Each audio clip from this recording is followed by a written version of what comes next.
සමගි ජනබලවේගේ මන්ත්‍රීවරු දිගින් දිගටම උපුටලා අරගෙන හිරු මාධ්‍ය ආයතනයක් දිගින් දිගටම ප්‍රචාරය කරපු මාධ්‍ය නිවේදනයක් තිබුණා. ඒ තමයි කාලගුණ විද්‍යා දෙපාර්තමේන්තුවේ කටයුතු කරනු ලබන කාලගුණ විද්‍යාව පිළිබඳ විශේෂඥයෙකු විසින් කරන ලද ප්‍රකාශය සම්බන්ධයෙන්.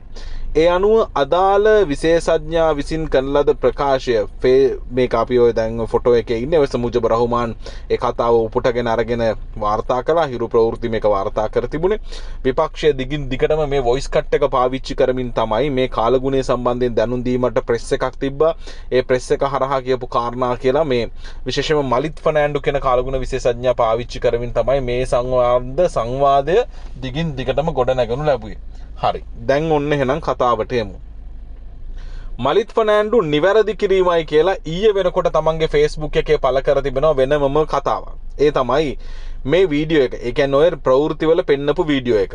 නොවැම්බර් 22 මම කියන අඩු පීඩන කලාපය තමයි සෙන්යාසුලි කුණාටුව නිර්මාණය වුණේ. ඒක තිබුණේ මැලේසියාව කිට්ටුව.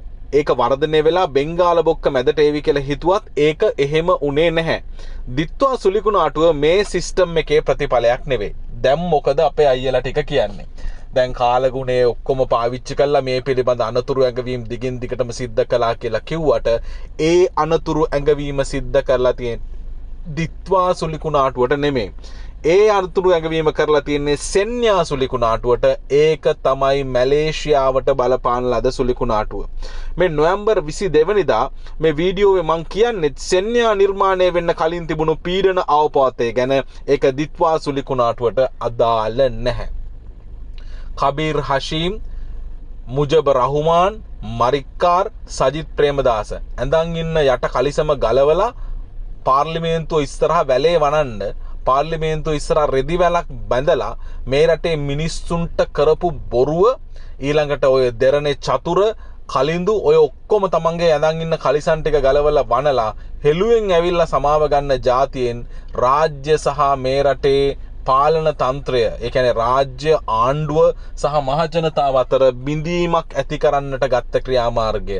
ඔවුන් පැහැදිලිව කියනවා කාලගුණ විද්‍යා දෙපාර්තමේන්තුව අනතුරු ඇඟවුවේ දිත්වා සුලිකුණාටුවෙන් වෙන හානිය පිළිබඳ නොවේ.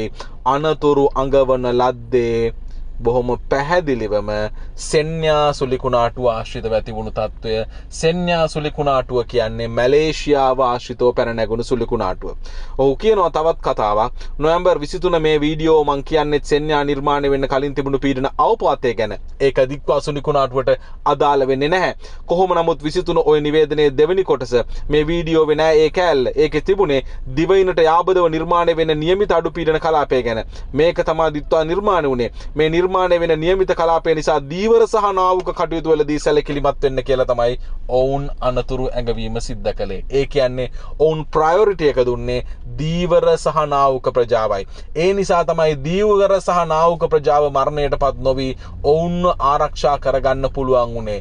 එතකොට දැන් ඔබ කල්පනා කරන්න මේ අය දෙපැත්ත ගලපලා ගත්ත කතාවල අවසන් ප්‍රතිඵලය ඔන්න ඕකයි.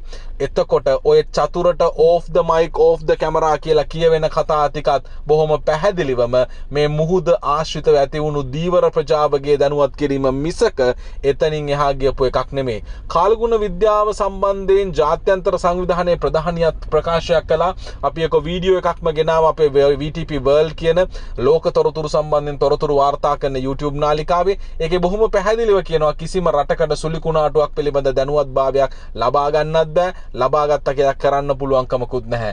එහෙමනම් ඇමරිකා එක්සත් ජනපදයේ වගේ රාජ්‍යයන් ඔබ දන්නවා ඔවුන් මුහුණ දුන්නු ටොර්නඩෝ තත්ත්වයන්, ටයිෆූන් තත්ත්වයන්, ඒවායින් ඇති වුණු විනාශයන් ඔවුන් අද වෙනකොට ඔවුන්ගේ තාක්ෂණය පාවිච්චි කළා එහෙනම් නවත්තලා. ඒක කරන්න පුළුවන් වැඩක් නෙමෙයි.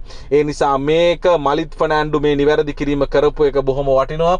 අපි හිතනවා කාලගුණ විද්‍යා දෙපාර්තමේන්තුවේ අධ්‍යක්ෂ ජෙනරාල්වරයාත් මේ නිවේදනය දැන් කරાવી. අන්න එතකොට සජිත් ප්‍රේමදාස ඇතුළු සජබෙට ඔය මරික්කාර්ලා, අජිත් පී පෙරේරලා ඔය සෙට් එක එකට කෑගහුව චතුරලා කලින්දුලා එකතු වෙලා අවුලන්න හදපු චින්තූරේ සම්පූර්ණයෙන්ම වෙනස් වෙන බව ඔය කොයි කවුරුත් හොඳට මතක තියාගන්න. අප සූතිවන්ත වෙනවා කාලගුණයේ අය දේශපාලනයේ පැත්තකින් තියලා මේ විදිහට නිවැරදි කිරීම වලට යාම පිළිබඳ. මොකද රටක් ගිනි තියන්න හදපු සෙට් එකේ රෙදි ගැලවුණු බව මේ ඔස්සේ සටහන් තැබිය හැකියි.